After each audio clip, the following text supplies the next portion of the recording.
Welcome to Guide Guru. We hope this video helps. You begin by recognizing the first shift toward shutting down.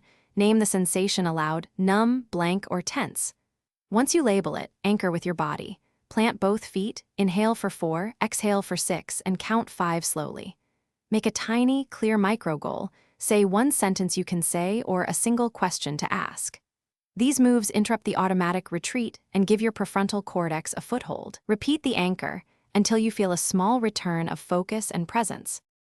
You now apply graded exposure to rebuild tolerance. Pick an interaction that triggers a 1 or 2 out of 10 and engage for 30 to 60 seconds. Once done, make sure to use a practiced script, 3 short phrases that keep you connected and grounded when emotions spike.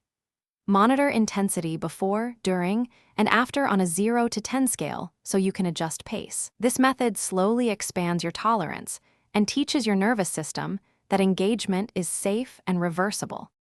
You finish by consolidating progress.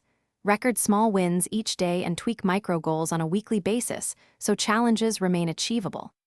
After each exposure, make sure to follow a recovery routine, 10 to 20 minutes of deliberate self-soothing, movement, or quiet reflection to reset your system. If you hit a plateau, troubleshoot by pausing the exposure, returning to the anchor sequence, and reducing the step size until you can complete it without shutting down. This cyclical practice turns brief successes into lasting change. Thanks for watching. Consider subscribing if we helped you today.